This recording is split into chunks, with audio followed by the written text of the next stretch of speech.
Friends, drama की starting में हम ये वैनिंग को देखते हैं जो कि अपने बेबी को डिलीवर कर रही थी और बहुत ज्यादा मेहनत के बाद वो उसको डिलीवर कर देती है। फिर हम देखते हैं वहाँ पर गूशेंग आता है और डॉक्टर उसको कांग्रेचुलेट करती है डैड बनने पर। लेकिन गूशेंग कहता है कि ये मेरा चाइल्ड है ही नहीं, तो फिर ये मुझे रिजेंबल कैसे कर सकता है। वैनिंग उससे पूछती है कि तुम ये क्या बोल रहे हो, तो शेंग कहता है कि हमारी वेडिंग नाइट वाले दिन तुमने मुझे चीट करा था और अब मैं तुमसे डिवोर्स चाहता हूँ। फिर हमें वेडिंग नाइट वाला डे दिखाया जाता है जहाँ पर गूशेंग एक दूसरे आदमी के साथ में वैनिंग को छोड़ गया था। वो बहुत नशे में थी और उसको आइडिया ही नहीं था और वो उसी आदमी के साथ नाइट स्पेंड कर लेती है। जिसमें वैनिंग शेंग से कहती है कि मैं बहुत ज्यादा ड्रंक थी और तुमने ऐसा करा मेरे साथ। और शेंग कहता है कि तुम हो ही इस तरीके की वुमेन और इस चाइल्ड का डीएनए टेस्ट भी करवा लिया है मैंने, मेरे से मैच नहीं हो रहा है। फिर वो चाइल्ड को ले जाने लग जाता है और वैनिंग कहती है कि मुझे मेरा चाइल्ड वापस कर दो। लेकिन फिर उसकी तबीयत खराब थी और वो बेहोश हो जाती है। पीछे से शेंग चाइल्ड को लेकर चला गया था। नेक्स्ट हम देखते हैं शेंग के हाथ में एक रिपोर्ट थी और वो उस चाइल्ड को डस्टबिन में फेंक देता है। इसके बाद हम वो जेन यान को देखते हैं जो कि हॉस्पिटल में अपनी ग्रैंड माँ के पास में आया था। वो उनका हालचाल उनसे पूछता है।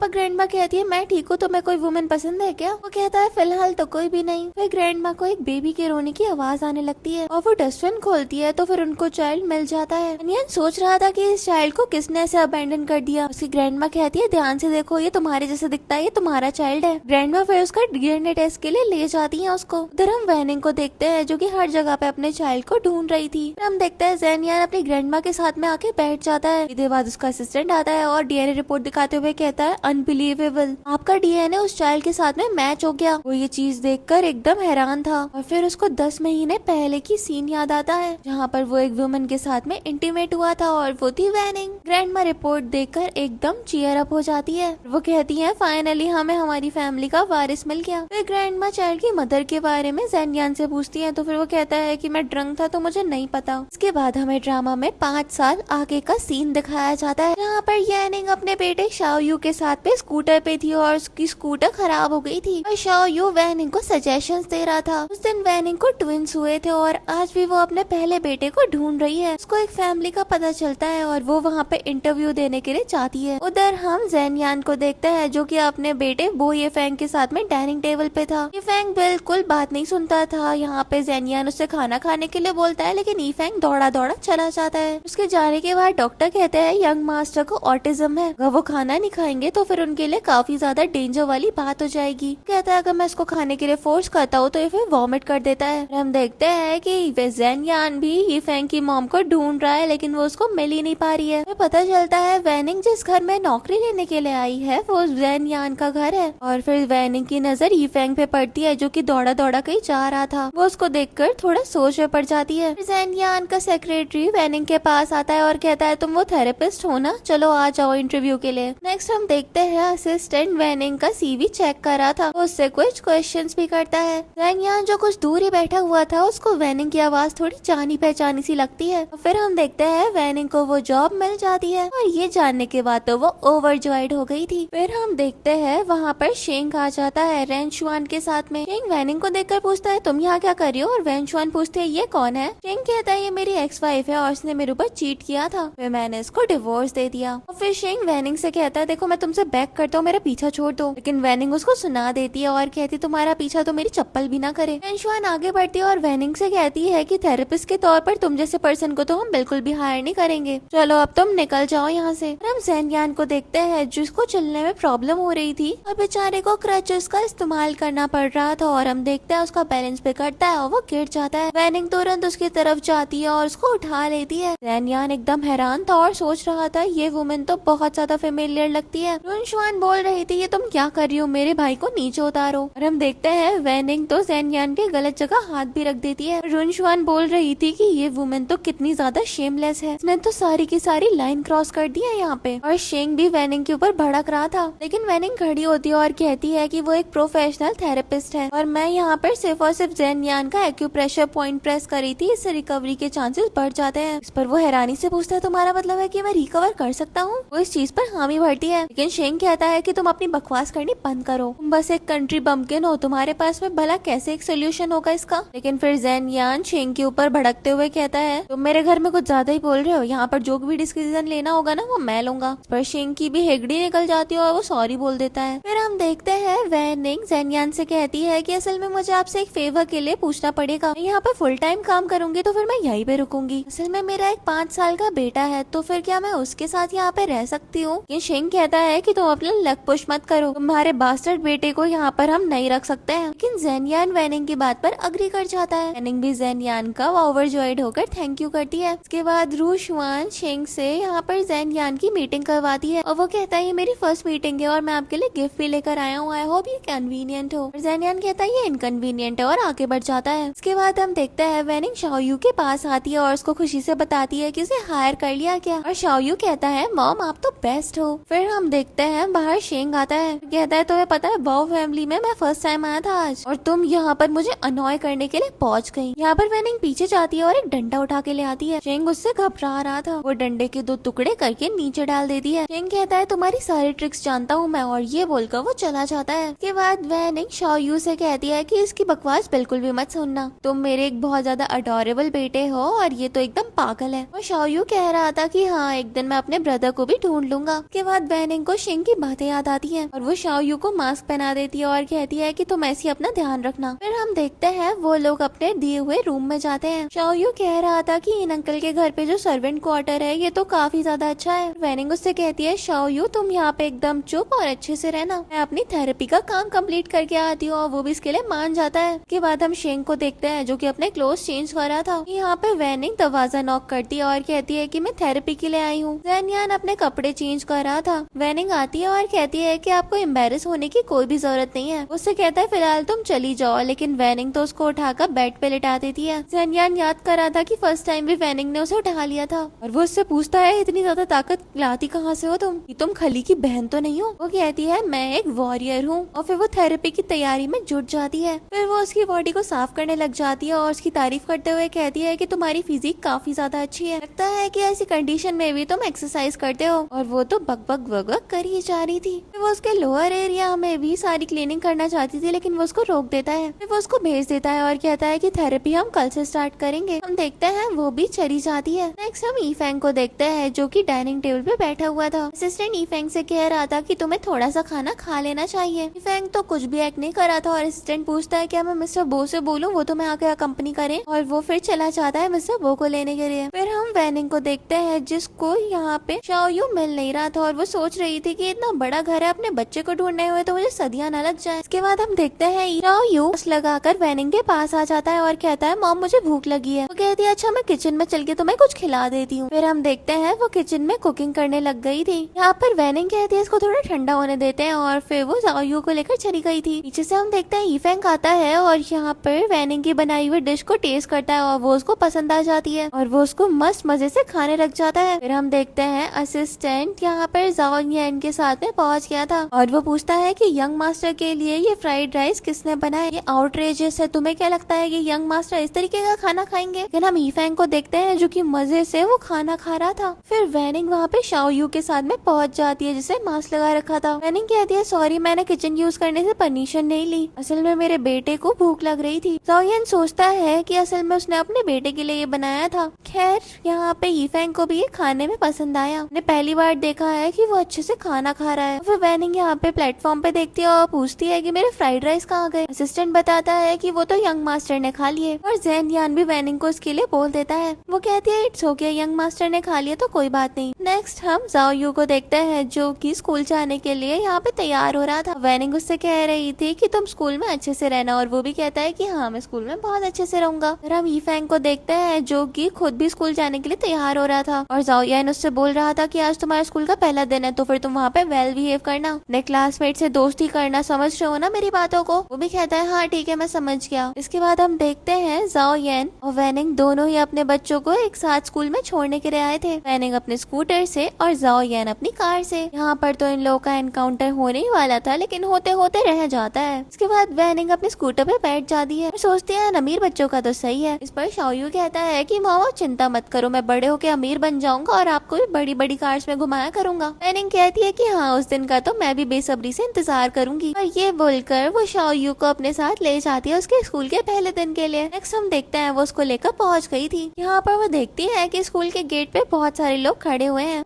और वो लोग बात कर रहे थे कि आज तो वो फैमिली के बच्चे का स्कूल में पहला दिन होने वाला है, तो फिर उसके लिए कोई भी कमी और कसर नहीं रहनी चाहिए। वैनिंग शाओ यू से कहती है कि तुम टेंशन मत लेना और अपने स्कूल में एंजॉय करना। फिर हम देखते हैं यहाँ पर शेंग दो लड़कों के साथ में पहुंच जाता है। वैनिंग से कहता है तुम यहाँ तक आ गई। वो कहती है मैं कहीं भी जाऊँ तुम्हें क्या, लेकिन वो से कहता है कि तुम्हें वो फैमिली से निकल जाना चाहिए। वैनिंग कहती है मैं नहीं निकलूंगी, वहाँ पे मैं जॉब करती हूँ। उससे कहता है मेरे सामने ज्यादा शाड़ी मत बनो, रिजाइन करो और निकल जाओ वहाँ से, नहीं तो मैं मेक श्योर करूंगा कि तुम्हारा ये बास्टर्ड बेटा कभी भी स्कूल ना जा पाए। इस पर वैनिंग कहती है तुम्हारी इतनी हिम्मत, तुम मुझे धमकी दोगे? लगता है कि तुम्हें जो पहले मार करी थी ना मैंने, वो ठीक हो गए हैं, सारे के सारे जख्म फिर से लगाने पड़ेंगे तुम्हारे। पर शेंग कहता है कि हाँ, तुम जैसे गांव की लड़की से और उम्मीद भी क्या कर सकते हैं, सिर्फ और सिर्फ मार पीटी तो करना जानती हो तुम। मैं तुम्हें बता रहा हूँ, तुम जैसे गाँव की लड़की की ना यहाँ पर कोई भी जगह नहीं है और ये किंडरगार्टन वो फैमिली के द्वारा ही रन किया जाता है। अगर तुमने यहाँ पे कोई भी ट्रबल करने की कोशिश करी तो फिर पुलिस आ जानी है मिनटों में। शाओ यू कहता है कि मेरी मॉम को बुली मत करो। और शेंग कहता है लिटिल ब्रेड, तुझे तेरी माँ की ज्यादा पड़ रही है, पहले अपनी देख ले। और फिर वो अपने गार्ड से बोलता है कि इन लोगों को संभालो। यहाँ पर ये लोग बुली करने लग जाते हैं इनको और शाओ यू का बैग लेकर सारी की सारी बुक्स भी गिरा देते हैं। शेंग शाओ यू का सामान खराब कर रहा था और बेचारा शाओ यू बहुत ज्यादा रो रहा होता है ये सब देख के। और शेंग तो वैनिंग को ये कहकर भी बहुत ज्यादा यहाँ पर ब्लैकमेल कर रहा था कि वो शाओ यू को यहाँ से रेस्टिगेट करवा देगा और फिर वो गार्ड से कहकर उनको और भी ज्यादा बुली करवाता है। फिर जब शेंग की नजर पड़ती है कि ज़ेनियान की कार आ रही है तो फिर वो अपने गार्ड्स को रोक देता है। इस पर वैनिंग यहाँ पे शेंग के ऊपर भड़कने लग जाती है और कहती है कि तुमने बॉस बो को यहाँ पे आते हुए देखा और तुम एकदम सीधे साधे बन गए। और वो उसका कॉलर पकड़कर उससे लड़ाई करने लग जाती है और उसको बढ़िया से पिटाई करके ठीक कर रही थी। बाद वैनिंग शाओ यू के बैग को रिफिल करती है, शेंग को सुनाते हुए कहती है कि अब से मेरे बेटे को परेशान करने की कोशिश करी ना तब देखना। फिर वैनिंग की नजर ज़ेनियान के कार पे पड़ती है और वो सोचती है कि अमीर लोगों का ज्यादा बेटर होता है और फिर वो शाओ यू को लेकर स्कूल में चली जाती है। उधर ज़ेनियान यीफेंग से पूछता है कि तुम्हें उसकी कुकिंग पसंद आई थी ना। यीफेंग भी इस चीज के लिए अग्री करता है। ज़ेनियान के दिमाग में चल रहा था यीफेंग बेटा अब तुम बस जल्दी से ठीक हो जाओ। नेक्स्ट सीन में हम देखते हैं यहाँ पर ज़ेनियान का चेकअप चल रहा था और वो अपनी वाली एक्सरसाइज कर रहा होता है और डॉक्टर उसकी कंडीशन के बारे में बता रही थी और ज़ेनियान की कंडीशन ज्यादा अच्छी थी भी नहीं। पूरी की पूरी डॉक्टर्स की टीम उसके लिए लगी हुई थी। वैनिंग डोर ओपन करती है और ये सारी बातें सुनने लग जाती है और वो सोचती है कि ये डॉक्टर्स तो बड़ी जल्दी अपने हाथ खड़े कर लेते हैं, उसको तो मैं ठीक करके बताऊंगी। और असिस्टेंट प्राइस भी बता देता है। ये सुनते ही वैनिंग आगे बढ़ जाती है और कहती है कि ये काम मैं करना चाहती हूँ। फिर हम देखते हैं वैनिंग ज़ेनियान के पास जाती है और उसको बताने लग जाती है कि उसे क्या करना है। ज़ेनियान उसके ऊपर भड़कता है और कहता है कि मैंने तुम लोग से कितनी बार कह दिया है कि तुम लोग चले जाओ यहाँ से। वो कहती है कि ये सारी एक्सरसाइज करने से सिर्फ और सिर्फ तुम्हें आगे प्रॉब्लम होगी, इस तरीके से चीजें रश करने का कोई भी फायदा नहीं है। तुम आराम से एकदम धीरे से अपना इलाज करवाओगे तो फिर ठीक होने के चांसेस ज्यादा बढ़ जाएंगे। प्रोफेशनल्स की हेल्प लेना भी तुम्हारे लिए ज्यादा बेटर रहेगा ना कि अंधा होके कुछ भी करने से। फिर वो उसकी तरफ ना हाथ बढ़ाती है लेकिन ज़ेनियान उसको दूर कर देता है और वो कहता है मुझे क्या करना है मैं जानता हूँ। फिर वो उठने की कोशिश करने लग जाता है लेकिन वैनिंग कहती है सॉरी मिस्टर वो, और फिर वो उसको खींच लेती है। ज़ेनियान कह रहा था तुम ये क्या कर रही हो और वैनिंग तो उसे अपने शोल्डर पे उठा लेती है।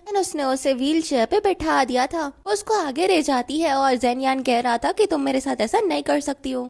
इसके बाद ज़ेनियान का सेक्रेटरी उसको ले जाता है और वैनिंग उन्हें जाने से पहले कहती है कि मैंने अपना टास्क पूरा कर दिया तो फिर मुझे पेमेंट कर दो। ज़ेनियान का सेक्रेटरी भी उसको पैसे ट्रांसफर कर देता है। वैनिंग सोचती है कि अब वो अपने बेटे की एजुकेशन में और ज्यादा योगदान दे पाएगी। ज़ेनियान वैनिंग से कहता है देखो मैं तुमसे कह रहा हूँ मैं तुम्हें फायर करता हूँ। इस पर सेक्रेटरी कहता है सर आप इसे फायर कैसे कर सकते हो, आप भूल गए यंग मास्टर्स की वजह से खाना खा लेता है। वो भी ये सोचता है और वैनिंग से कहता है तुम अपने रूम में वापस जाओ। पर वैनिंग असिस्टेंट को आवाज देती है और वो कहता है कि ये तुम्हें फायर नहीं करेंगे, तुम टेंशन ना लो। वो भी यहाँ पे राहत की सांस लेती है। वैनिंग सोचती है पता नहीं ये लोग क्या समझता है खुद को। वैनिंग टाइम देखती है और सोचती है कि शाओ यू को पिक करने का टाइम हो गया। नेक्स्ट हम देखते हैं सभी के सभी बच्चे बहुत ज्यादा खुशी के साथ स्कूल से आ रहे थे। शाओ यू भी उनमें से एक था। असिस्टेंट उसको यीफेंग समझकर ज़ेनियान की कार में बैठा देता है। उधर हम यीफेंग को देखते हैं जो कि शाओ यू को जाते हुए नोटिस कर रहा था। देन वहाँ पर वैनिंग अपने स्कूटर से पहुंच जाती है। वो यीफेंग के पास जाती है और कहती है सॉरी बेटा मैं लेट हो गई, मेरी इलेक्ट्रिक बाइक की बैटरी खत्म हो गई थी। फिर वो कहती है तुम्हारी ये हैट अच्छी लग रही है, चलो हम घर चलते हैं। और फिर वो उसको उठाकर स्कूटर पे बैठा देती है और कहती है अपनी मॉम को पकड़ लो। नेक्स्ट हम देखते हैं वैनिंग ईफैंग को घर लेकर आ गई थी और फिर यहाँ पर वैनिंग को कुछ अजीब लगता है और वो कहती है शाओयू आज तुम बहुत कम बात कर रहे हो, क्या हो गया, तुम्हारी तबीयत नहीं ठीक क्या? वो उसको देख ही रही थी कि तभी हम देखते हैं यहाँ पर शेंग आ जाता है और कहता है मेरा लक कितना ज्यादा खराब है, जैसे मैं यहाँ पर आया तुम लोगों से मेरा एनकाउंटर हो गया। वैनिंग उससे पूछती है तुम यहाँ क्या कर रहे हो? फिर वो कहता है मैं यहाँ पे जो कुछ भी करूँ तुम इससे क्या? ऑफ कोर्स मैं अपनी फियांसे से मिलने के लिए आया हूँ यहाँ पे, लेकिन तुम मुझे लगता है कि बो फैमिली की मिस्ट्रेस बनने की कोशिश कर रही हो। वैनिंग कहती है हाँ मैं तो भूल ही गई थी, तुम तो इस परिवार के घर जमाई बनना चाहते हो।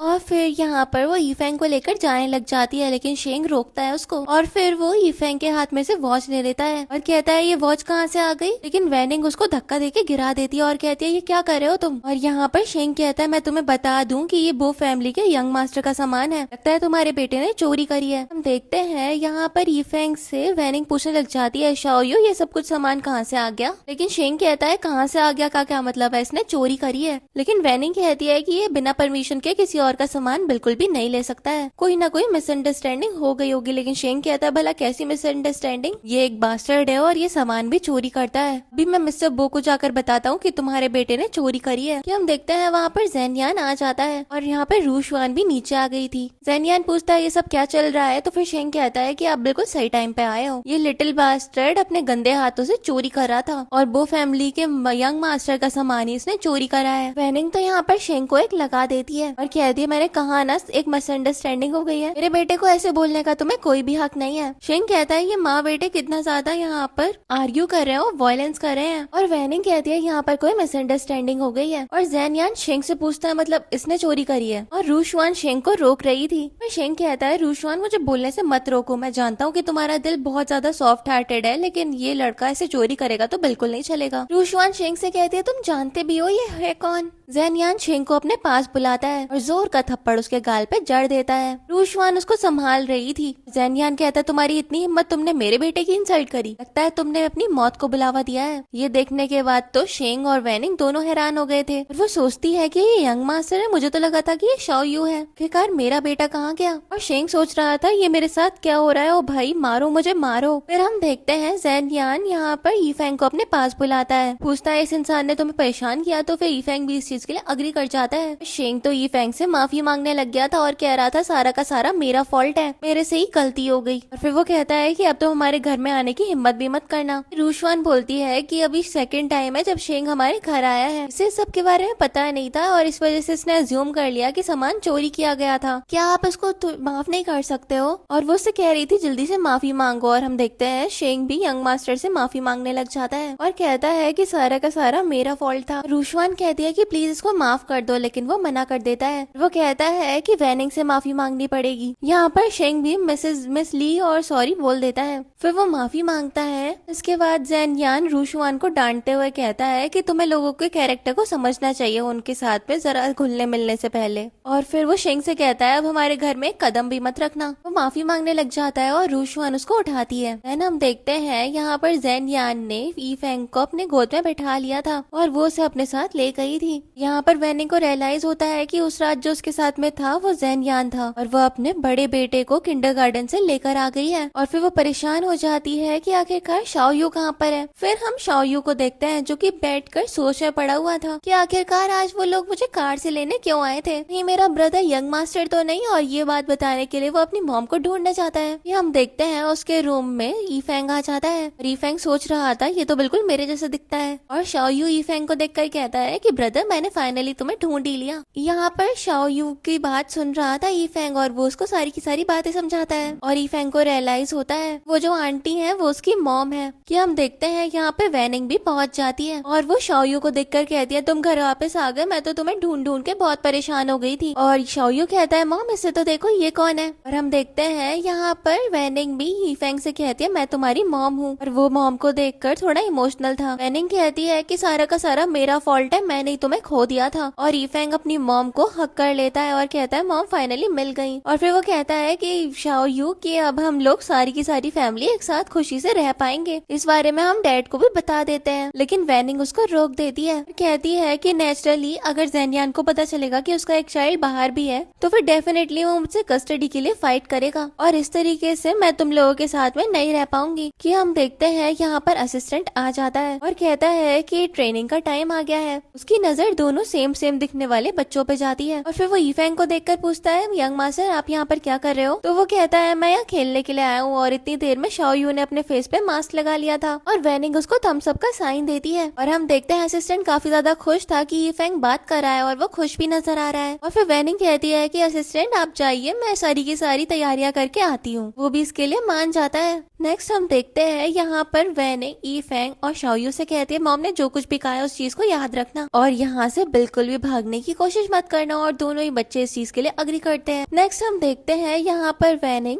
ज़ेनयान के रूम में जाती है और वो सो रहा था और वो उसको देखकर सोच रही थी ये मेरे चाइल्ड का फादर है और सोचती है कि ज़ेनयान अच्छा दिखता है इसलिए ही मेरे बच्चे भी अच्छे दिखते हैं, मुझे इसके जीन्स को एडमायर करना चाहिए। और वो उसको क्लोजली देख ही रही थी कि ज़ेनयान अपनी आंखें खोल लेता है और वो एकदम से पीछे हो जाती है। उससे पूछता है तुम यहाँ क्या कर रही हो? तो फिर वो कहती है कि मैं तुम्हारी ट्रेनिंग के लिए आई हूँ। और फिर वो एकदम से उसको थेरेपी देने के लिए बैठ जाती है और फिर वो कहती है कि मैं यहाँ काफी लंबे टाइम से हूँ लेकिन मैंने यंग मास्टर की मॉम को अभी तक नहीं देखा है, क्या वो यहाँ पर नहीं रहती है? तो फिर वो उससे पूछता है तुम इस बारे में क्यों पूछ रही हो? वो कहती है बस मेरा एक ओपिनियन है, लगता है कि यंग मास्टर को माँ के प्यार की कमी हो रही है, तो फिर अगर उनकी मॉम है तो फिर उन्हें उनसे मिलने के लिए अलाउ करो जिससे कि उनकी थोड़ी सी ज्यादा केयर हो पाए। और ज़ेनयान याद करने लग जाता है कि ईफेंग उसको डस्टबिन में पड़ा हुआ मिला था। डॉक्टर ने कहा था कि यंग मास्टर को उनकी मॉम ने अबेंडन कर दिया है और डस्टबिन में फेंक दिया है, इस वजह से इनको बैक्टीरियल इन्फेक्शन हो गया और फिर से ये बोल भी नहीं पाएंगे। ज़ेनयान यही सब कुछ याद कर रहा था। वो कहता है कि अगर वो मुझे दिख गई ना तो फिर मैं उसको मार डालूं, मुझसे दूर कोई भी नहीं लेके जा सकता है। और हम देखते हैं वैनिंग सोचती है कि जैसा कि मैंने एक्सपेक्ट किया था ये तो बिल्कुल वैसा ही है, आखिरकार ये क्यों ही अपने चाइल्ड को किसी और को देना पसंद करेगा, मुझे लगता है अब मैं इसको सच नहीं बता सकती हूँ। यही सोचते हुए वो उसका पैर बड़ी जोर से दबा देती है और ज़ेनयान उससे कहता है ये तुम क्या कर रही हो?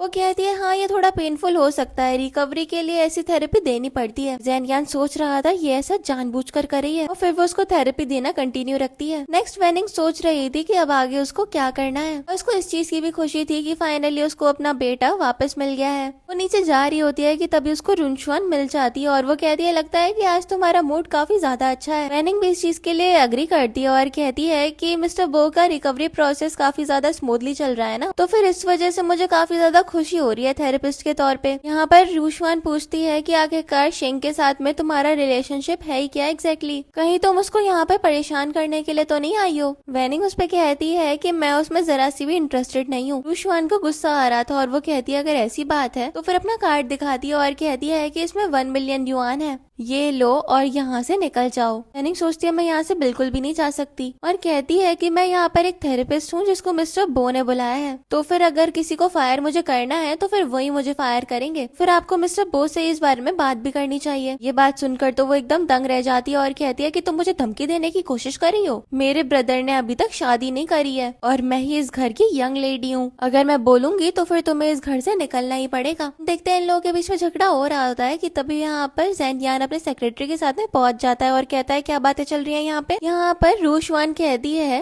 कि वैनिंग मेरे साथ में बिल्कुल भी पोलाइटली बिहेव नहीं करती और मैं अब इसको यहाँ पर नहीं देखना चाहती हूँ, इसकी मदद करो कि ये यहाँ से चली जाए। यहाँ पर ज़ेनयान वैनिंग की तरफ देखने लग जाता है और वैनिंग सोच रही थी कि अब ये मुझे सही में फायर कर देगा। ये हम देखते हैं वहाँ पर ईफेंग आ जाता है और वो वैनिंग की तरफ इशारा करता है। ज़ेनयान कहता है तुम एकदम रेस्ट एश्योर्ड रहो, मैं इसको फायर नहीं करूंगा और ईफेंग भी इस चीज से थोड़ा शांत होता है और फिर वो रूशवान से कहता है कि ईफेंग इसको लाइक करता है, तो फिर इसी बेस पे मैं चाहता हूँ कि ये यहीं पर रुक जाए। हम देखते हैं रूशवान कहती है कि ये तो बस एक गांव की लड़की है, आखिरकार इसमें ऐसा क्या है जो ईफेंग को पसंद आ गया, इसको पैसे दो और ये यहाँ से चली जाएगी, इसका मोटिव बिल्कुल भी मुझे ठीक नहीं लगता है। तो फिर वैनिंग कहती है कि ऐसा कुछ भी नहीं है, तो फिर यहाँ पर तुम बकवास बातें मत करो। रूशवान आगे कुछ बोलती लेकिन हम देखते हैं ज़ेनयान उसको डांट देता है और कहता है बस बहुत हो गया, क्या हमने तुम्हें यही सिखाया है कि तुम दूसरे लोगों को ऐसे ही आर्ग्यू करो? मुझे लगता है कि दौलत का असर तुम्हारे दिमाग पे भी हो गया है। और रूशवान तो एकदम तंग रह गई थी, उसके भाई ने उससे इस तरीके से बात करी और वो कहती है कि जब से ये आई है आप भी कितने ज्यादा बदल गए हो। ठीक है, अब मैं ग्रैंड माँ के पास चली जाऊंगी और ग्रैंड माँ ही मुझे जस्टिस देंगी। और यहाँ पर वो वैनिंग की तरफ देखकर मुंह बना रही थी और कहती है अब बस इंतजार करो, ग्रैंड माँ तुमको फायर कर देंगी। और ये बोलकर वो चली जाती है। फिर हम देखते हैं ये फैंग सेक्रेटरी के पास पहुंच गया था। पीछे से वैनिंग सफाइयां दे रही थी कि उसका ऐसा कोई भी इरादा नहीं था और नीचे आते आते उसका पैर फिसल जाता है और वो ज़ेनयान की बाहों में गिर जाती है। जैसे असिस्टेंट भी अपना मुंह फेरता है और ईफेंग की भी आंखें छुपाता है और यहाँ पर ज़ेनयान और वैनिंग का तो आई कांटेक्ट हो गया था। फिर हम देखते हैं ज़ेनयान हाथ पीछे करता है और कहता है अब तुम हट जाओ। वैनिंग भी तुरंत ही पीछे हो जाती है और फिर वो कहती है कि आपने मेरे बिहाफ पे अभी बोला तो फिर मैं आपके लिए उसका शुक्रिया करना चाहती हूँ। आप बहुत ज्यादा अच्छे इंसान हो जो आपने यंग लेडी के सामने मेरे बिहाफ पे बोला। वो कहता है कि ईफेंग तुम्हें लाइक करता है इस वजह से, खैर वो तुमसे इतनी ज्यादा नाराज क्यों थी। वो कहती है आप यहाँ पे बहुत ज्यादा इंपॉर्टेंट पर्सन हो ना। ज़ेनयान के दिमाग में कुछ सोच पड़ जाती है और वैनिंग को डर लग रहा था कहीं इसको सब कुछ सच सच पता तो नहीं चल गया और ज़ेनयान के दिमाग में तो चलने लग जाता है वैनिंग जब उसकी क्लोज थी। तभी हम देखते हैं यहाँ पर सेक्रेटरी इन दोनों को इंटरप्ट करता है और फिर वैनिंग भी अपनी सफाइयां देने लग जाती है और कहती है उसका ऐसा कोई भी इरादा नहीं था, आप चलो बहुत ज्यादा लेट हो रहा है, मैं जाती हूँ, आप भी रेस्ट कर लो। फिर वैनिंग चली जाती है ईफेंग को देखने के बाद और असिस्टेंट कह रहा था ये सब क्या चल रहा है। अगले सीन में हम देखते हैं ज़ेनयान कार में बैठा हुआ था और यहाँ पे असिस्टेंट आता है और ज़ेनयान से कहता है कैसा रहेगा कि हम मिस ये को भी अपनी कार में ही ले चले। और हम देखते हैं कि यहाँ पर वो यहाँ शाओ यू को स्कूल ले जा रही थी। ज़ेनयान का असिस्टेंट कहता है कि इनका बेटा भी सेम स्कूल में पढ़ता है। ज़ेनयान कहता है कि तुम कार में आ जाओ। वैनिंग मना करती है और कहती है कि अब बेकार प्रॉब्लम में फंस जाओगे, लेकिन वो कहता है कि चुप करके कार में आ जाओ। फिर हम देखते हैं वो भी इस चीज के लिए मान जाती है और फिर वो शाओ यू को कार में बैठाती है और कहती है कि कुछ मत बताना। उसके बाद हम देखते हैं ईफेंग के पास में शाओ यू बैठ गया था और यहाँ पर शाओ यू अपने डैड को देख रहा था और वो सोचता है कि मेरे डैड तो दिखने में काफी ज्यादा हैंडसम है। और ज़ेनयान शाओ यू से पूछता है कि तुमने मास्क क्यों लगा रखा है। तो फिर वो कहता है कि मुझे कोल्ड हो रहा है और मॉम नहीं चाहती कि मेरी वजह से किसी और को इन्फेक्शन हो जाए। और ज़ेनयान उसकी तारीफ करता है और कहता है कि तुम बहुत ज्यादा थॉटफुल हो, दूसरों की भी चिंता करते हो। फिर वैनिंग उन्हें बाय बोलती है और वो लोग कार से चले जाते हैं। नेक्स्ट हम देखते हैं वैनिंग प्लांट्स को देख रही थी। वो सोचती है कि इस प्लांट को देखकर काफी ज्यादा अच्छा फील होता है। तभी हम देखते हैं वैनिंग की नजर एक दो लोगों पे जाती है जिनका अफेयर चल रहा था। तभी हम देखते हैं वहाँ पर ग्रैंड माँ आ जाती है वो फैमिली की और वो कहती है लड़की तुम यहाँ पर क्या कर रही हो। वैनिंग उन्हें शांत करती है और कहती है कि देखिए उन लोगों के बीच में कुछ चल रहा है और कहती है कि वो लड़का अपने 40s में लगता है और वो लड़की 20s में। बिल्कुल भी ये लोग कपल वाली वाइब नहीं देते और ये लोग उसी बारे में डिस्कशन कर रहे थे और ग्रैंड माँ वैनिंग को समझा रही होती हैं और ये लोग बहुत ज्यादा एंजॉय कर रहे थे इनकी कंपनी और ज्यादा ही शोर कर देते हैं कि उस कपल को भी पता चल जाता है कि उन्हें कोई देख रहा है। वैनिंग ग्रैंड माँ के साथ उठती है और कहती है कि कुछ नहीं, तुम लोग कंटिन्यू करो, हम लोग जा रहे हैं। लेकिन वो लेडी कहती है कि तुमने ऑलरेडी देख लिया है तो फिर अब इनोसेंट होने की बिल्कुल भी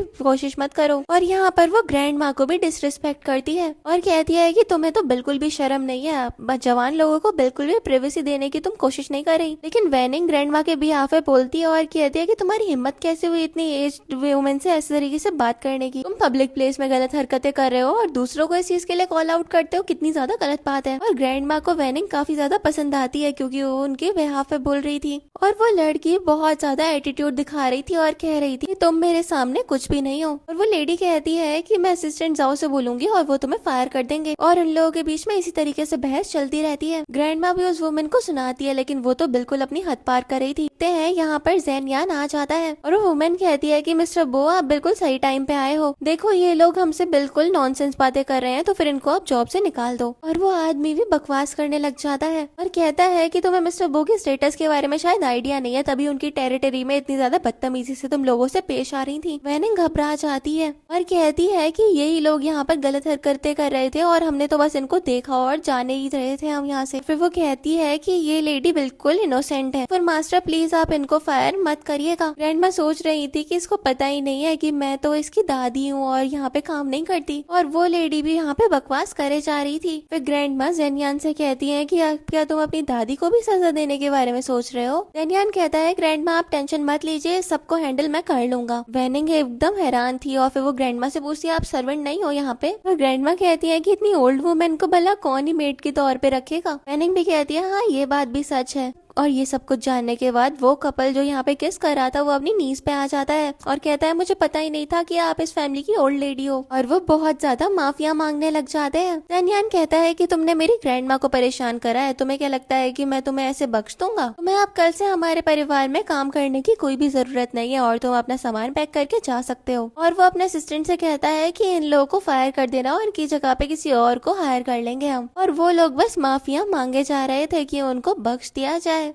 लेकिन गार्ड्स आते हैं और उन दोनों को उठाकर ले जाते हैं। उसके बाद ग्रैंडमा कहती है कि वैनिंग एक बहुत ज्यादा अच्छी लड़की है, ये बहुत ज्यादा अच्छे दिल की है और बातें भी बहुत ज्यादा अच्छी करती है। वैनिंग ये सब बातें सुनकर खुश हो रही थी कि हम देखते हैं वहाँ पर रूशवान आती है और पूछती है क्या चल रहा है यहाँ पर। वैनिंग को देखकर वो पूछती है तुम क्या कर रही हो यहाँ, और फिर वो अपनी ग्रैंडमा के पास आती है और कहती है ग्रैंडमा देखो ये वैनिंग है, ये मेरे ब्रदर की पावर का इस्तेमाल करके मुझे बुली कर रही है, मैं चाहती हूँ कि आप इसको जॉब से निकाल दो। पर ग्रैंडमा कहती है ये जो वैनिंग खड़ी है इसी के बारे में तुम बात कर रही हो? तो फिर रूशवान कहती है हाँ इसी के बारे में। इस पर वो कहती है कि लगता है तुम्हें कोई कंफ्यूजन हो गया होगा, ये इतनी ज्यादा खराब और गलत हो ही नहीं सकती है। इस पर वो कहती है आखिरकार ग्रैंडमा आपका मतलब क्या है? आपको पक्का इसने बेवकूफ बनाया होगा, ये बहुत ज्यादा चालू लड़की है। लेकिन वो कहती है कि मैंने इसको अच्छे से देख लिया है और ये बिल्कुल भी चालाक नहीं है, बल्कि ये तो काफी ज्यादा साफ और अच्छे दिल की है, रिस्पॉन्सिबल भी है, और तुम जैसे इस बारे में बता रही हो ना ये बिल्कुल भी वैसी नहीं है, तुम्हें पक्का कोई गलतफहमी हो गई होगी इसके बारे में। इस पर रूशवान को तो बड़ा ज्यादा गुस्सा आता है और वो मुंह फुलाकर चली जाती है। यहाँ पे ग्रैंडमा को तो वैनिंग बहुत ज्यादा पसंद आ गई थी और वो जैनयान से बात करने लग जाती है। फैंग को मॉम की जरूरत है, लेकिन जैनयान कहता है ग्रैंडमा रुक जाओ, ये सिर्फ और सिर्फ मेरी थेरेपिस्ट है तो फिर उसको यही काम करने दो। और जैनयान भी यहाँ पर वैनिंग को याद करने लग जाता है और ग्रैंडमा कहती है मुझे तो ये स्ट्रॉन्ग लड़कियां बहुत ज्यादा पसंद आती हैं। फिर ग्रैंडमा कहती है तुम जैनयान को यहाँ से ले जाओ और वैनिंग भी उसकी व्हील चेयर लेकर चली जाती है उसके साथ। इसके बाद हम देखते हैं यहाँ पर जैनिंग जैनयान से कहती है कि आज हमें स्टैंड होने की एक्सरसाइज करनी है और वो उसको क्रचेस देती है। बाहर से हम देखते हैं ग्रैंडमा ने तो डोर ही बंद कर दिया था। वैनिंग खोलने की कोशिश करती है लेकिन बाहर से ग्रैंडमा कहती है कि तुम लोग अच्छे से एक्सरसाइज करना। बाहर से जैनयान कह रहा था ग्रैंडमा आप ऐसा मत करो, मेरे पास मेरा फोन भी नहीं है, लेकिन ग्रैंडमा कहती है तुम लोग टेंशन मत लो, थोड़ी देर में मैं खुद ही तुम लोगों को खोल दूंगी। बाहर से वैनिंग कहती है कि अब क्या होगा, तो फिर वो कहती है कि अब ये दरवाजा नहीं खुलने वाला है, ये 26वीं बार ग्रैंडमा मेरे साथ कर रही है। हम देखते हैं वैनिंग उसकी एक्सरसाइज ही करवाने लग जाती है और यहाँ पर एक्सरसाइज करवाते हुए ये दोनों एक दूसरे के काफी ज्यादा क्लोज थे, लेकिन हम देखते हैं ये कुछ ज्यादा ही क्लोज आ गए थे और वैनिंग इससे अनकंफर्टेबल होती है और फिर वो जैनयान को छोड़ देती है। इस वजह से वो नीचे गिर गया था और वैनिंग उसको एकदम से उठाती है और उससे सॉरी भी बोलती है और कहती है कि अचानक से मेरा फोकस टूट गया था और इस वजह से तुम मेरे से गिर गए। और फिर वो उससे पूछती है तुम ठीक तो हो ना, तो वो भी कह देता है हाँ मैं ठीक हूँ। फिर वो उसको संभाल कर उठाती है और उसको आराम आराम से अपने साथ ले जाकर उसकी यहाँ पे व्हील चेयर पे बैठा देती है। फिर वो उसको उसका रिमोट पकड़ाती है और कहती है कि मुझे लगता है कि आज के लिए ट्रेनिंग बहुत हो गई है हमारी। यहाँ पर इसके बाद जैनयान ईफेंग के बारे में बताने लग जाता है और कहता है कि उसको ऑटिज्म है, उसे उसकी मॉम की केयर नहीं मिली, इस वजह से उसकी ऐसी हालत हो गई। वैनिंग को भी ये जानकर बहुत ज्यादा दुख होता है और सोचती है कि शिंग ने ऐसा क्यों करा होगा। और इसके बाद वैनिंग जैनयान को सजेशंस देने लग जाती है और फिर वो कहती है चलो बहुत बातें कर ली, अब मुझे लगता है कि हमें अपनी थेरेपी को कंटिन्यू रखना चाहिए। और वो उसको क्रचेस से कहने लग जाती है हम कंटिन्यू करते हैं। लेकिन हम देखते हैं अचानक से यहाँ पे लाइट चली गई थी और वैनिंग बड़ी ज्यादा घबरा जाती है। जैनयान उससे पूछता है वैनिंग क्या हो गया, लेकिन वो तो नीचे गिर जाती है और वो काफी ज्यादा सफोकेटेड फील कर रही थी और फिर वो बेहोश भी होने लग जाती है। जैनयान लोगों को आवाज देने की कोशिश करता है लेकिन कोई उठ ही नहीं रहा था। हम देखते हैं जैनयान वैनिंग को बचाने के लिए अपनी व्हील चेयर से नीचे निकल जाता है और वो खुद को खिसकाते हुए उसके पास जा रहा था और यहाँ पर वो वैनिंग को CPR देता है और वो माउथ ब्रीदिंग की भी हेल्प लेता है ताकि वो उसको रेस्क्यू कर पाए। फिर हम देखते हैं लाइट आ जाती है और वैनिंग भी उठ गई थी और फिर वो जैनयान का शुक्रिया करती है। इतनी देर में हम देखते हैं असिस्टेंट भी आ गया था और वो सोचता है ये जिम का दरवाजा किसने बंद कर दिया। ओल्ड लेडी तो एकदम हद ही कर देती है कभी कभी। फिर ये लोग बैठे होते हैं और असिस्टेंट पहुंच जाता है और वो बताता है कि उसको कल बहुत ज्यादा जरूरी काम आ गया था, इस वजह से वो यहाँ पर अवेलेबल नहीं हो पाया। जैनयान कहता है चलो कोई बात नहीं, अब उठने में मेरी मदद कर दो। अगले सीन में हम देखते हैं यहाँ पर घर में जैनयान के अंकल और चिन ग्रुप के डायरेक्टर आए हुए थे। वैनिंग उनको देखती है और उनसे उसको बिल्कुल भी अच्छी वाइब नहीं आ रही थी। और फिर जैनयान उन लोगों से पूछता है कि आप लोग यहाँ पर आज क्या कर रहे हो। इस पर जैनयान के अंकल कहते हैं कि मुझे तुम्हारी चिंता हो रही थी, तुम्हें चलने फिरने में प्रॉब्लम आती है ना, और मैं चाहता हूँ इस वजह से तुम्हारे कंधों का बोझ थोड़ा हल्का कर दूं। वो पूछता है कि आखिरकार आपका मतलब क्या है। तो फिर उसके अंकल कहते हैं मैं जानता हूँ कि ये बिजनेस तुम्हारे ग्रैंडपा ने ही निकाला था, लेकिन तुम अभी की सिचुएशन के ऊपर जरा ध्यान दो। मुझे नहीं लगता कि आगे जाकर तुम्हारे बच्चे होंगे और तुम्हारे इस बेटे को ऑटिज्म की प्रॉब्लम है। फिर मुझे नहीं लगता कि फ्यूचर में ये हमारे बिजनेस को हैंडल कर पाएगा। तो इस वजह से मैं चाहता हूँ कि आगे जाकर मेरी फैमिली को ये सारी की सारी जिम्मेदारियां दे दी जाए। और यहाँ पर कंपनी के और मेंबर्स ये बैठे हुए थे और वो भी इसी बिहाफ पर बात करते हैं। इस पर जैन यान कहता है तो फिर तुम लोग मुझे फोर्स कर रहे हो कि मैं रिजाइन कर दूं। पर अंकल कहते हैं कि ऐसी बातें मत करो, मैं तुम्हारा एल्डर हूँ, मैंने तुम्हें बड़ा होते हुए देखा है, आखिरकार मैं तुम्हें ऐसे हार्म होते हुए कैसे देख सकता हूँ। लेकिन इसके अलावा तुम ये तो देखो, ई फेंग तो ठीक से बात तक नहीं कर पाता है। तुम्हें क्या लगता है इतनी बड़ी रिस्पॉन्सिबिलिटी ये फ्यूचर में हैंडल कर पाएगा? तुम ऐसे जल्दी से प्लान्स नहीं बना सकते, तुम्हें कुछ ना कुछ करना ही पड़ेगा। यहाँ पर वेनिंग सोच रही थी कि ये मेरे सामने मेरे चाइल्ड के फादर को बुली कर रहा है, और फिर वो उसके बिहाफ पर अंकल से बोलती है। और अंकल कहते हैं तुम भला कौन हो और यहाँ पर हमारे बीच में इंटरप्ट क्यों कर रही हो। और असिस्टेंट यहाँ पे वेनिंग का इंट्रो देता है और बताता है कि ये मिस्टर वो की थेरेपिस्ट है। असिस्टेंट उससे कहता है कि सबके बीच में तुम्हें नहीं बोलना चाहिए। वो कहती है तुम तो बोल नहीं रहे, मुझे भी मत बोलने तो ऐसे। और फिर वो ईफेंग के लिए बोलती है और कहती है कि उसे ऑटिज्म जरूर है, लेकिन उसका दिमाग बहुत ज्यादा शार्प है। लेकिन अंकल तो अभी भी अपनी बातों पे अड़े हुए थे। यहाँ पर वेनिंग जैन यान के शोल्डर पे हाथ रखती है और कहती है मुझ पे भरोसा करो। और जैन यान भी ईफेंग के बिहाफ पर ही बोलता है। देन हम देखते हैं यहाँ पर वेनिंग बेटे को लेकर आ गई थी और जैन यान कह रहा था ईफेंग यहाँ पर इन लोगों के सामने बिल्कुल भी नर्वस मत होना। और अंकल ईफेंग को देखकर उसका मजाक बनाने लग जाते हैं और कहते हैं तुम तो बहुत बड़े कॉवर्ड हो, तुम पता नहीं क्या ही कर पाओगे मेरे आगे।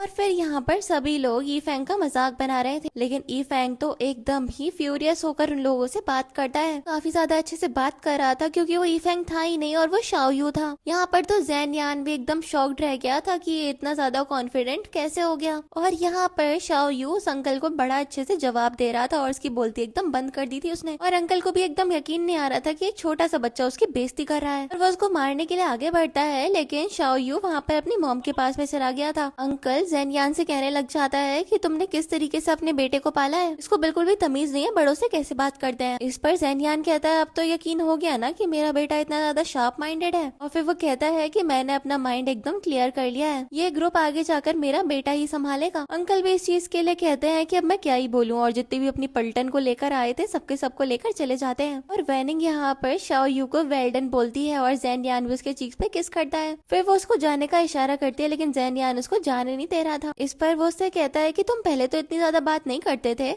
अचानक से तुमने इतनी ज्यादा बात कैसे कर ली। फिर वो कहता है ये सब कुछ इन प्रिटी आंटी की वजह से है और इनमें से मॉम जैसी खुशबू भी आती है और मुझे लगता है कि इनकी वजह से मैं धीरे धीरे ठीक हो जाऊंगा। इस पर जैनियान उससे पूछता है कि तुम्हारा मतलब क्या है, और वेनिंग कहती है ये बहुत ज्यादा थक गया है, इसको आराम करने जाना चाहिए। और फिर जैनियान भी उसको भेजने के लिए अग्री कर जाता है और वेनिंग उसे अपने साथ ले जाती है। फिर हम देखते हैं जैनियान काफी ज्यादा खुश था ईफेंग के लिए। अगले सीन में हम देखते हैं वेनिंग और ईफेंग साथ में थे, वो असल में ईफेंग था। और वो पूछता है मॉम अगर उन लोगों को सब कुछ पता चल गया तो फिर वेनिंग कहते हैं चिंता मत करो, सब चीजों का ध्यान मैं रखूंगी, तुम बस अपने ब्रदर का रोल अच्छे से प्ले करना ताकि उसको आगे जाके कोई भी प्रॉब्लम ना हो। और ये लोग साथ में अच्छा टाइम स्पेंड करते हैं और यहाँ पे वो वेनिंग के साथ में काफी ज्यादा एंजॉय करता है और वो कहती है कि बहुत ज्यादा अच्छी बात है ये तो। और यहाँ पे ईफेंग बताता है कि डैड हमेशा बिजी रहा करते थे और मुझे इतनी ज्यादा अटेंशन कभी भी नहीं मिली। वो उससे कहती है कि कोई बात नहीं, और हम देखते हैं वो उसको कुछ पल के लिए छोड़ के जाती है। इस बीच वहाँ पर कुछ गुंडे आ जाते हैं। फिर हम यहाँ पर मॉल के मैनेजर को भी देख पाते हैं जो कि दूर से देख रहा था कि ये तो यंग मास्टर है और इसके पास में गुंडे आ गए, और वो अपने कंट्रोलर पे इस बारे में सबको इन्फॉर्मेशन प्रोवाइड करवा देता है। उसी तरफ हम शाओयू को देखते हैं जो कि जेनयान के साथ बैठा हुआ था और वो उसके साथ बैठ के बोर भी हो रहा था। ये हम देखते हैं तभी वहाँ पर असिस्टेंट आता है और बताता है कि मॉल में यंग मास्टर को कोई हार्म करा है। पर जेनयान तो बहुत ज्यादा अच्छे से शाओयू की तरफ इशारा करता है और कहता है ईफेंग तो यहाँ पे बैठा है, कोई वैसे यहाँ पर अफवाह फैलाने की कोशिश कर रहा होगा क्योंकि ये तो यही है। उसके बाद यहाँ पर शाओयू को तो रियलाइज हो जाता है कि ईफेंग प्रॉब्लम में है और वो कहता है मुझे लगता है कि उन प्रीटी आंटी के बेटे को कोई मैं समझकर किडनैप कर रहा होगा। यहाँ पर जेनयान भी सिचुएशन की सीरियसनेस को समझता है और कहता है हमें उसे देखने के लिए जाना चाहिए, और ये लोग फिर चले जाते हैं। हम देखते हैं वेनिंग यहाँ पर ईफेंग के पास में पहुंच गई थी, लेकिन वो गुंडे अभी भी थे और कह रहे थे जिसको मदद के लिए बुलाना है बुला लो, लेकिन तुम लोग तो आज यहाँ से बच के नहीं जा पाओगे। वेनिंग उससे कहती है कि अगर तुम लोग मेरे पास आए तो फिर अपनी हड्डी पसली एक करवाने के लिए तैयार रहना। इस पर वो गुंडा अपना सर खुजाने लग जाता है और कहता है तुम ज्यादा ही शायद पावरफुल हो। लेकिन छोटी हाइट वाला बोलता है कि तुम इस लड़की से डर रहे हो, ज्यादा प्रॉब्लम में मत आओ और इन लोगों से फाइट करो। लेकिन वैनिंग ईफेंग को प्रोटेक्ट कर रही थी और वो एक गुंडे को लात भी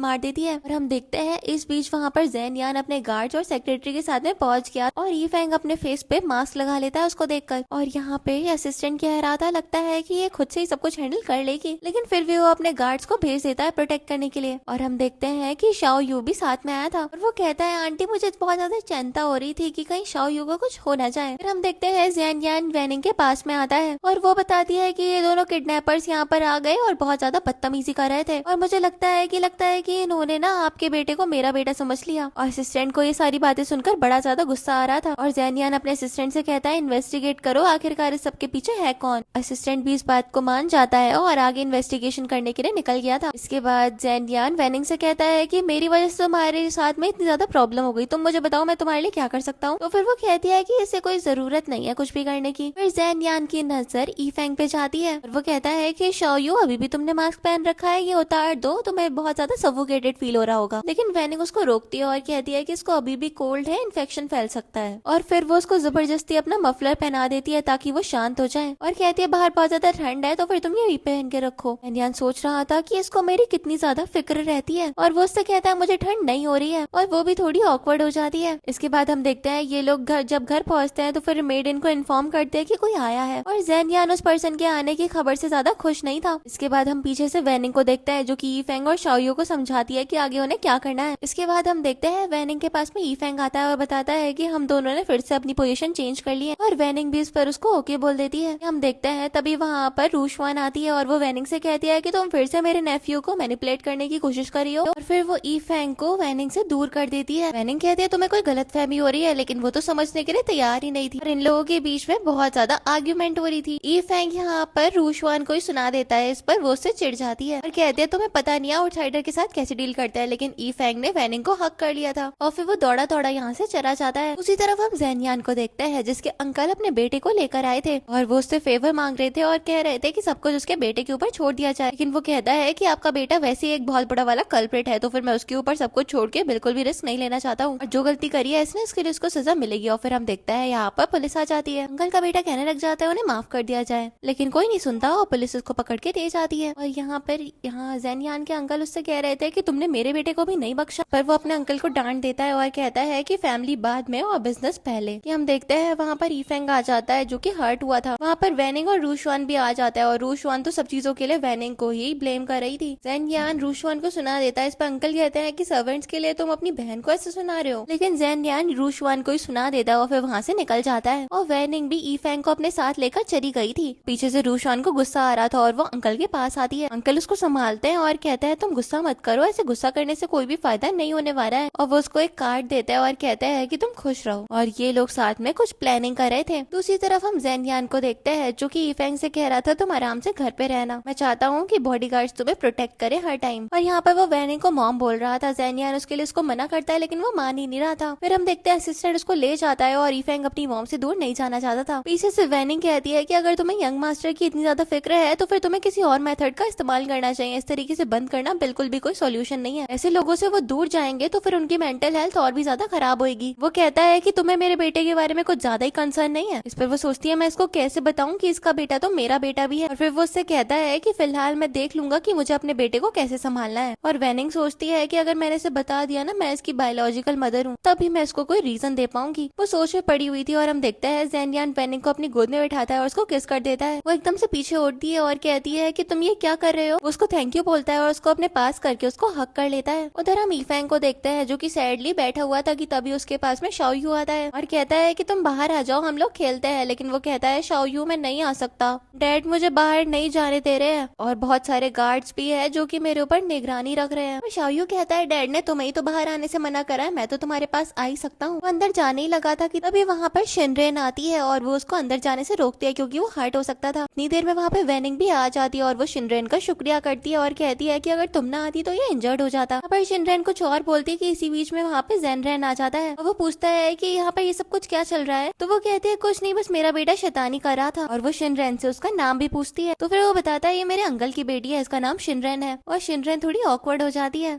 और वो जिस काम से आई थी उस बारे में जेनियान से बात करने लगती है। और हम देखते हैं इस बीच में शायू ने भी अपने फेस पे मास्क लगा लिया था और ये सबके सब लोग यहाँ से निकल जाते हैं। नेक्स्ट हम देखते हैं शिनरेन एक जगह पर रुककर अपना शूलेस बांध रही थी, तभी रूशवान उसे टकरा जाती है और उससे रूडली बात करने लगती है। वो उससे माफी मांगती है और कहती है उसका ऐसा कोई इरादा नहीं था, लेकिन रूशवान उसके साथ में बहुत ज्यादा बैडली बिहेव कर रही थी और फिर वो उसका गला भी दबाने लग जाती है। वो उसके साथ में बैड बिहेव कर ही रही थी कि तभी यहाँ पे कोई आ जाता है और रूशवान उसको छोड़ देती है। नेक्स्ट सीन में हम देखते हैं ज़ेनियान अपने एक्सरसाइज रूम में था, फिर उसके पास में वैनिंग आती है उसकी अपडेट वगैरह लेने के लिए और वो रूशवान के बिहेवियर के बारे में भी उससे बात कर रही थी और वो भी अपनी फैमिली कंडीशन के बारे में उसको बताता है। ये लोग कुछ बात करते हैं और देन यहाँ पे वैनिंग ज़ेनियान की एक्सरसाइज करवानी स्टार्ट करवाती है। वो यहाँ पर सहारा लेकर चलने की कोशिश कर रहा था, लेकिन वैनिंग के ऊपर गिर जाता है और उसको किस कर देता है। उसको पीछे करती है और कहती है कि तुम क्या कर रहे हो, और वो उससे पूछता है क्या तुम मुझे पसंद नहीं करती हो, तुम मुझे एक चांस दो खुद को परस्यू करने के लिए। वो सोचती है कितना ज्यादा नार्सिसिस्टिक है और कहती है बस बस बहुत हो गया, मेरे साथ मजाक करना बंद करो और अपने काम के ऊपर ध्यान दो, मेरे वैसे भी बच्चे हैं। और वो कहता है तो फिर मेरे भी तो है, ये चीज तो एकदम परफेक्ट है। वो उससे कहती है तुम मुझे नापसंद नहीं करते हो। वो कहता है मैं तुम्हें भला क्यों नापसंद करूंगा। वो यहाँ पर याद करती है कि कैसे वो शेंग के लिए इतनी ज्यादा मेहनत किया करती थी, लेकिन वो उसके जेस्चर्स को बिल्कुल भी यहाँ पर एक्नॉलेज नहीं करता था, हमेशा ही उसको सुनाता रहा करता था। उससे कहती है कि मैं एक गाँव की लड़की हूँ ना, तो फिर मुझे किसी ने भी अपनाया नहीं है, तो फिर मुझे लगता है कि शायद मुझे कोई पसंद ही नहीं करता। तो वो कहता है कि तुम बहुत ज्यादा स्ट्रांग हो और तुमने अपने बच्चों को भी काफी ज्यादा अच्छे से पाला है, आखिरकार कैसी बात होगी तुम में जो कि तुम्हें कोई नापसंद करेगा। मुझे लगता है कि तुम एक काइंड हार्टेड पर्सन हो। फिर वो उसके पास आता कि तभी उसका असिस्टेंट आ जाता है एक फाइल लेकर और कहता है कि इस डॉक्यूमेंट में आपका रिव्यू होना बहुत ज्यादा इम्पोर्टेंट है। यहाँ पर ज़ेनियान वैनिंग को भेज देता है और कहता है कि हम सेशन को थोड़ी देर में कंटिन्यू करें। वो भी ओके बोलकर चली जाती है। पीछे से वो अपने असिस्टेंट को घूर के देख रहा था कि तुम्हें भी इतने गलत टाइम पे ही आना था यहाँ पे, और पीछे से वैनिंग सोच रही थी कि शायद मुझे अपने डॉक्टर का काम ही कंप्लीट करना चाहिए। अगले सीन में हम रूशवान को देखते हैं जो कि शिनरेन के साथ में थी और वो रूशवान से कुछ कटिंग का काम करवा रही थी और उससे कह रही थी अगर ये काम तुमने गड़बड़ करा ना तो फिर तुम देख लेना मैं तुम्हारे साथ क्या करूंगी। रूशवान से थोड़ी गड़बड़ हो जाती है तो फिर शिनरेन उसको एक थप्पड़ लगा देती है। रूशवान उसको और मारती कि हम भी देखते हैं वहाँ पर वैनिंग आ जाती है और रूशवान का हाथ रोकते हुए कहती है कि ये तुम क्या कर रही हो, और रूशवान उसको देखकर कहती है कि तुम फिर से आ गई। वैनिंग कहती है रूशवान तुम अपनी कजन के साथ में इतना ज्यादा रूडली बिहेव नहीं कर सकती हो, ये बहुत ज्यादा गलत बात है। लेकिन रूशवान कहती है कि ये मेरा घर है और तुम जैसे गाँव की लड़की मुझे आके नहीं बताओगी कि क्या करना है। लेकिन वैनिंग कहती है कि एक नया एरा है और यहाँ पर सभी लोगों को इक्वली रहने का पूरा हक है। लेकिन हम देखते हैं रूशवान तो अपने अलग ही एटीट्यूड में थी और फिर वो वैनिंग को भी थप्पड़ लगाने वाली थी कि हम देखते हैं वहाँ पर ज़ेनियान अपने असिस्टेंट के साथ में पहुंच जाता है और वो रूशवान को रोकता है और कहता है कि तुम ऐसे किसी को भी हर्ट नहीं कर सकती, और कहते हैं कि बस बहुत हो गया। और रूशवान इस पर चिढ़कर कहती है कि ब्रदर तुम फिर से इसकी मदद कर रहे हो। इस पर वो कहता है कि ये बिल्कुल सही तो बोल रही है, ऐसे तुम किसी के बैकग्राउंड के बिहाफ पर उसको ऐसे हर्ट नहीं कर सकती हो, तुमने जो कुछ भी किया है ना उसके बेसिस पे तुम्हें सबसे अपोलोजाइज भी करना चाहिए। रूशवान कहती है कि मैं तुम्हारी छोटी बहन हूँ और तुम कह रहे हो कि मैं सबसे माफी मांगू। ज़ेनियान बोलता है मैंने बोला है तो फिर तुम्हें सबसे माफी मांगनी पड़ेगी। रूशवान भी ना चाहते हुए एकदम उखड़े हुए मन के साथ में सॉरी बोल देती है। वैनिंग शिनरेन से कहती है कि मैं तुम्हारी दवाई लगा देती हूँ, मेरे साथ आ जाओ। उसे इतने साथ ले जाने लगी थी कि रूशवान अपना पैर लटका देती है आगे। ज़ेनियान उसको संभालने के लिए खड़ा होता है और वो कुछ पल के लिए खड़ा हो पा रहा था और फिर वो एकदम अपने पैरों पे खड़ा हो जाता है और वैनिंग कहती है कि तुम ठीक हो गए। असिस्टेंट तो ज़ेनियान के लिए बहुत ज्यादा खुश होता है और वो भगवान का लाख लाख शुक्रिया करने लगता है। वो कहता है कि मिस आपकी आखिरकार मेहनत रंग ला गई। फिर रूशवान कहते हैं जैसा कि मेरे भाई का पैर बिल्कुल ठीक हो गया है तो फिर तुम्हें यहाँ से निकल जाना चाहिए। वैनिंग के दिमाग में चल रहा था अगर वो यहाँ से चली गई तो फिर ईफेंग के साथ में नहीं रह पाएगी। ज़ेनियान के दिमाग में चल रहा था मैं नहीं चाहता कि ये जाए, और वो एकदम से यहाँ पे व्हील चेयर पे बैठ जाता है और कहता है किसने बोला कि मैं पूरी तरीके से रिकवर हो गया हूँ, अभी भी मुझे बहुत ज्यादा प्रॉब्लम आ रही है खड़े होने में और मुझे और ज्यादा थेरेपी की जरूरत है। वैनिंग भी कहती है कि हाँ अभी मेरे क्लाइंट की तबीयत बिल्कुल ठीक नहीं हुई और पूरी रिकवरी से पहले मैं भी यहाँ से कहीं नहीं जाऊंगी। और रूशवान को उसका रुकना बिल्कुल भी पसंद नहीं आ रहा था और वो उससे लड़ रही थी, लेकिन ज़ेनियान कह देता है कि अब ये सेटल हो गया है, वैनिंग अभी नहीं जाएगी। तो वो शिनरेन से कहता है कि तुम अपनी ड्रेसिंग करवा लो और वो भी चली जाती है। पीछे से रूशवान को भी गुस्सा आ रहा था और वो भी मुंह फुला के निकल जाती है। के जाने के बाद हम देखते हैं ज़ेनियान आराम से चलकर सोफे पे बैठ जाता है और फिर वो उससे कहती है कि ये रूशवान बहुत ज्यादा एरोगेंट है, मुझे नहीं लगता कि इस तरीके से उसको दूसरों के साथ में बिहेव करना चाहिए। यहाँ पर वो बताता है कि रूशवान ने बचपन से ही अपने मॉम डैड का बिल्कुल भी सहारा नहीं लिया और इसी वजह से उसका बिहेवियर ऐसा हो चुका है। ये लोग बात कर रहे थे और फिर हम देखते हैं ज़ेनियान वैनिंग को अपनी गोद में बैठा लेता है और फिर वो उसको किस करता है। अगले सीन में हम देखते हैं रू शुआन शेंग के साथ में पार्टी कर रही थी।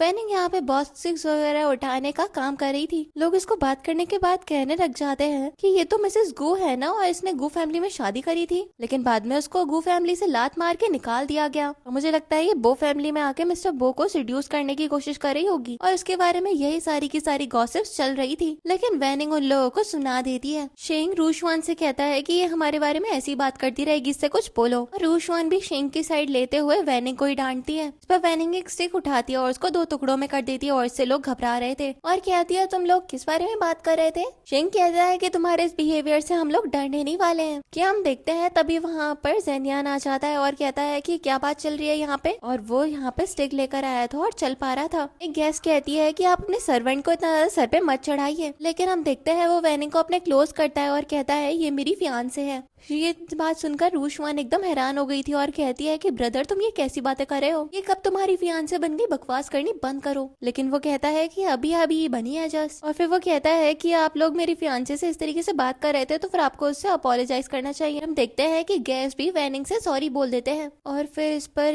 हम देखते हैं रू शुआन अपने ब्रदर से बोलती है कि ये शेंग की एक्स वाइफ है, इसका बाहर से किसी आदमी के साथ एक चाइल्ड भी है, आप इसके साथ में रिलेशनशिप क्यों बिल्ड कर रहे हो। लेकिन हम देखते हैं यहाँ पर वो अपने असिस्टेंट से एक रिपोर्ट देता है और रू शुआन को दे देता है देखने के लिए। इसके बाद हमें ड्रामा में आधे घंटे पहले का सीन दिखाया जाता है, जहाँ पर असिस्टेंट कह रहा था कि आपने गू शेंग के बारे में इन्वेस्टिगेट करने के लिए बोला था ना, तो फिर ये रही उसका रिजल्ट। और असिस्टेंट बताता है कि अपने फ्यूचर को अच्छा करने के लिए बहुत सारे झूठ बोल चुका है। जैसे उसे इस बारे में पता चलता है वो डिसाइड करता है कि रू शुआन को इस बारे में बताएगा। रू शुआन उसको देखती है और फिर वो शेंग को वो रिपोर्ट पकड़ा कर कहती है सबके बारे में मुझे एक्सप्लेन करो। और वो बताता है कि असल में ये सब कुछ मैंने तुम्हें इस बारे में नहीं बताया क्योंकि मुझे लग रहा था कि तुम फिर मुझे बिल्कुल भी खुद को परस्यू नहीं करने दोगी। मेरी कंपनी में प्रॉब्लम जरूर है, लेकिन एक बात जान लो, मैं तुम्हें लाइक करता हूँ। और वो उससे कह रहा था कि तुम मुझ पर ट्रस्ट करो, मैं तुम्हें कभी भी धोखा नहीं दूंगा। रू शुआन उसे बोलती है तुम सच बोल रहे हो, तो फिर वो कहता है हाँ मैं कसम खा के कहता हूँ। फिर रू शुआन जेनियान से कहती है कि मैं उस पर भरोसा करती हूँ। मैंने ये सब कुछ सुनकर सोच रही थी क्या ये बिल्कुल बेवकूफ लड़की है। पर जेनियान कहता है कि ठीक है, अगर शेन तुमसे शादी कर भी लेता है तब भी मैं उसको एक चवन्नी भी नहीं देने वाला हूँ अपनी प्रॉपर्टी से। रू शुआन भी बोलती है ठीक है, मुझे मेरा शेयर दे दो, फिर मैं चली जाऊंगी। वो कहता है ठीक है, मैं इस चीज को कंसीडर कर सकता हूँ। अगले सीन में हम देखते हैं जेनियान वेनिंग को अपने साथ लेकर आ गया था। वो उसको एक रूम में लेकर आता है और वो कहती है ये कैसा रूम है, आज तक मैंने नहीं देखा।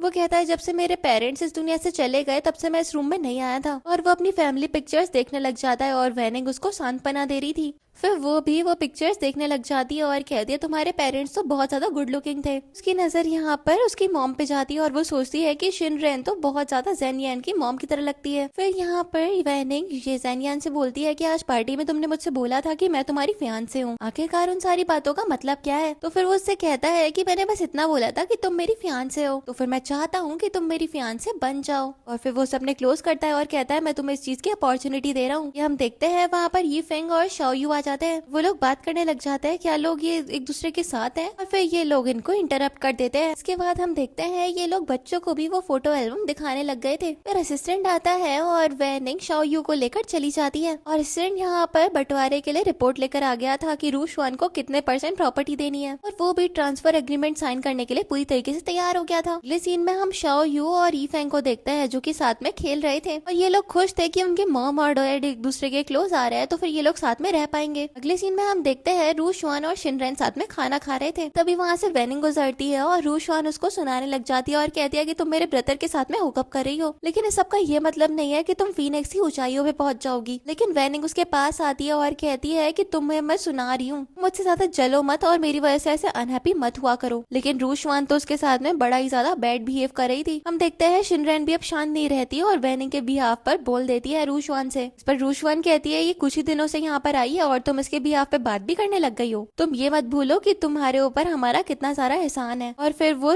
यहाँ पे शिनरेन को नीचे भी गिरा देती है। वेनिंग उसको संभालती है और रू शुआन तो वहाँ से निकल गई थी। वेनिंग को गुस्सा आता है और वो रू शुआन को रोकती है और उसको एक थप्पड़ लगा देती है और कहती है कि तुम ऐसे किसी को भी हिट नहीं कर सकती हो, तुम्हें खुद को भी ये स्वाद चखना चाहिए। इस पर रू शुआन कहती है तुम्हारी इतनी हिम्मत, तुमने मुझे हिट करा। वो कहती है कि मैं तुम्हारे ब्रदर को बता दूंगी कि तुम दूसरों के साथ में किस तरीके से बिहेव करती हो। वो सोचती है कि इसने तो मेरी नाक में दम करके रख दिया है। वेनिंग वेनिंग को देखते हैं जो कि शिनरैन को उठाती है और वहाँ से ले जाती है। के बाद हम देखते हैं वेनिंग शिनरैन को अपने क्वार्टर में लेकर आ गई थी और वो उसकी फर्स्ट एड करने लग गई थी। शिनरैन वेनिंग से कहती है कि तुमने मेरी वजह से रिस्क लिया, तुम्हें कोई प्रॉब्लम ना हो। तो फिर वेनिंग कहती है कि ऐसा कुछ भी नहीं होगा, तुम टेंशन मत लो। और शिनरैन बताने लग जाती है कि बचपन से लेके अभी तक उसने बहुत ज्यादा स्ट्रगल करा है इस फैमिली में। रूशवान हमेशा उसके साथ में रूड बिहेव करती थी और अपनी सारी की सारी खुशियां देने वाली चीजें उसे उसको देनी पड़ती थी। और ये बताते हुए वो काफी ज्यादा सैड फील कर रही थी और कहती है कि अब उसको काफी ज्यादा फ्री फील होता है। वेनिंग को भी रूशवान की कंडीशन देखकर उसके ऊपर तरस आ रहा था और वो उससे कहती है कि तुम टेंशन मत लो, सब कुछ सही रहेगा। और वो उसकी ड्रेसिंग करने लग जाती है और यहाँ पर वो उसका बर्थ मार्क नोटिस करती है जो कि ज़ेन यान की न्यू बॉर्न सिस्टर की बॉडी पर भी था। अगले सीन में हम वेनिंग को हॉस्पिटल में देखते हैं जहाँ पर वो डॉक्टर के पास आती है और पूछती है जो डीएनए टेस्ट मैंने आपसे करवाया था क्या वो हो गया है। वो डॉक्टर कहती है कि हाँ रिजल्ट आ गया, आप इसको देख लो। जब वो उसको देखती है तो फिर उसके चेहरे पर एक खुशी आ जाती है और डॉक्टर को शुक्रिया करके वो निकल गई थी। उसके दिमाग में चल रहा था कि अब वो ज़ेन यान को ट्रांसफर एग्रीमेंट साइन करने से रोक सकती है। दूसरी तरफ हम ज़ेन यान और रूशवान को देखते हैं जिनको ट्रांसफर एग्रीमेंट साइन करना था। वो फटाफट से एग्रीमेंट के ऊपर साइन कर देती है और फिर वो जिनयान से कहती है कि ये सारे के सारे शेयर्स डैड ने हम दोनों के लिए बराबर बराबर छोड़े थे, तो फिर तुमने अपना पूरा मन बना लिया है ना। तो वो कहता है कि हाँ अब जब तुमने मुझसे दूर जाना ही है तो फिर मैं भी अब तुम्हें कैसे ही रोक सकता हूँ। लेकिन मैं तुम्हें बता दूं कि जिस इंसान के साथ में तुम अपना फ्यूचर देख रही हो वो मुझे बिल्कुल भी पसंद नहीं है और अगर वापस तुम मेरे पास आई तो फिर मैं तुम्हें नहीं अपनाऊंगा। वो कहती है कि जितना आपका काम है उतना करो और इस एग्रीमेंट पे साइन कर दो। और शेंग भी यहाँ पर जिनरैन को वो एग्रीमेंट दे देता है और वो बहुत ज्यादा खुश हो रही थी कि फाइनली उसको उसके शेयर्स मिल जाएंगे। देखता है कि जिनयान भी उस एग्रीमेंट के ऊपर साइन करने ही वाला था कि तभी वहाँ पर वेनिंग आ जाती है और उसको रोकती है। पर रूशवान उसके ऊपर भड़कती है और कहती है कि अब इसमें क्या प्रॉब्लम है, तुम्हें क्यों रोक रही हो हमें। और शेंग भी भड़क रहा होता है उसके ऊपर, कहता है कि ये तुम्हारा काम नहीं है तो फिर इस सबके बीच में मत पड़ो। वो कहती है ऐसे कैसे, ये मेरा काम नहीं है और मैं बहुत बड़ा सच लेकर आई हूँ तुम लोगों के लिए, तो फिर थोड़ी देर रुक जाओ और सब कुछ सच सच तुम्हारी आंखों के सामने आ जाएगा। शेंग उसके ऊपर भड़क रहा होता है और कहता है कि तुम ये एग्रीमेंट साइन करने दो और निकल जाओ यहाँ से। लेकिन ज़ेन यान शेंग को एकदम चुप करवा देता है। लेकिन शेंग फिर ज़ेन यान से कहता है कि एक डिवोर्स वुमेन है और इसका बेटा भी मेरा नहीं है, पता नहीं है कहाँ कहाँ पे चक्कर चला दिया, आप इसके चक्कर में क्यों पड़ रहे हो। और वेनिंग को गुस्सा आता है और वो शेंग की पिटाई करने लग जाती है। और असिस्टेंट यहाँ पर ज़ेन यान से कह रहा था ऐसा लग रहा है कि ये ऑफिस नहीं बल्कि कोई बॉक्सिंग रिंग बन गया है। रूशवान वेनिंग को रोक रही थी लेकिन हम देखते हैं वेनिंग उसको भी धक्का दे देती है और कहती तुम तो चुप ही रहो।